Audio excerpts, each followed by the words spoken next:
of to become good at speaking.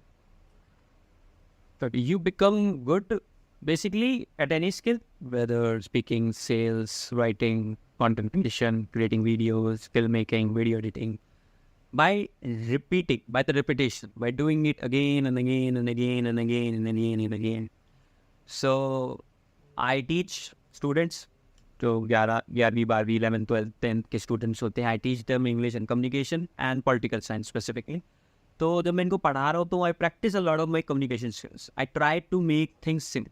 और ये मैं करीब जब से मैंने आफ्टर माई 12th स्टैंडर्ड, मेरे को 3 साल हो चुके हैं 12वीं करे हुए.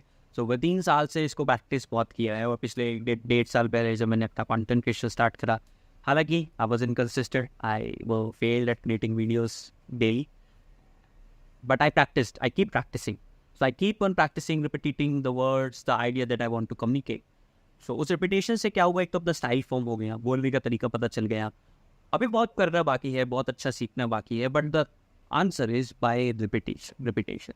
तो इससे अब मैंने कैसे सीखा, मैंने सीखा कि बार बार रिपीट करके बच्चों से बात करके. अब वो बच्चे बड़े वियर्ड क्वेश्चंस भी लेकर के आते थे, कभी कभी अपने पर्सनल लाइफ के क्वेश्चंस लाते थे, कभी स्कूल के क्वेश्चंस लाते थे, कभी फैमिली के. तो there were lots of questions, again emphasizing on the importance of question. तो जितने उनके अच्छे क्वेश्चंस होते थे, that makes me think okay this is what you should do, this is what I think, तुम्हें क्या लगता है, एंड दे गो एंड उसको एग्जीक्यूट करते थे और उनकी लाइफ में बदलाव आते थे. तो मुझे बड़ा फैसिनेटिंग लगता था कि I help this person, I help this boy, I help this girl. So वो रिपीटेशन होती गई. लेकिन फ्रेमवर्क क्या बनाए अगर हम उसको निकालें कि क्वेश्चंस के सामने खुद को खड़ा कर दो और आंसर्स दो, जो भी दिमाग में है, जो भी लगे. नहीं आ रहा तो लिख लो, इसके बारे में पढ़ूंगा, सोचूंगा. For example, this whole podcast episode is an example of this framework. जब भी इसको इस तरीके से मैंने रखा कि I will just sit down, no script, no ideation, no outline. And अभी मेरे सामने 3 स्टूडेंट्स हैं मेरे, जो वैसे जिनकी भी आपने देखा कि क्वेश्चंस की किसी की आवाज़ भी आई होगी. तो उन्होंने मुझसे क्वेश्चन पूछे एंड मैंने आंसर दी विदाउट ज़्यादा सोचे बिना. जो आंसर्स दिमाग पे है मैंने भी दी, और almost it is right answer, जो कि सही है और सही तरीके से बोले गए हैं. कम्युनिकेशन हुई है, बताया गया है, समझाया गया, सोल्यूशन प्रोवाइड हुआ है, वैल्यू प्रोवाइड हुई है. तो इसी तरीके से ये जो पूरा पॉडकास्ट है उसी फ्रेमवर्क को दिखा रहे हैं. तो उसी तरीके से आपको बैठना है, अपने दोस्तों को बोलना है, अपने जूनियर छोटे भाई बहन, इवन अगर आपके पेरेंट्स आपकी इन चीज़ों में हेल्प करते हैं तो पेरेंट्स को बिठा करके that ask me any question, मुझसे कुछ भी क्वेश्चन पूछे मेरे बारे में, अपनी लाइफ के बारे में, जो आपकी प्रॉब्लम्स है, I will try to answer. कोई टॉपिक भी जैसे इस टॉपिक के बारे में क्वेश्चन पूछिए. अब रैंडम क्वेश्चन आएंगे जो आपको पता ही नहीं कि कौन से हो सकते हैं, कोई प्रिपरेशन नहीं है, ऑन द स्पॉट आपको बोलना है.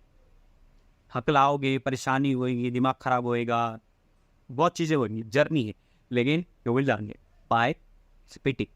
हार जाओ तो फिर there will be a time when you can speak clearly, specifically, authentically, बहुत अच्छे से बोल पाओगे. तो यही चीज़. अब ये पूरा पॉडकास्ट मैंने इसलिए किया, we didn't have any outline, तो हमने सोचा कि let's do it freestyle. I will speak about anything, just ask me the right question. So start भी ऐसे ही हुआ था पॉडकास्ट कि what is the importance of asking the right question.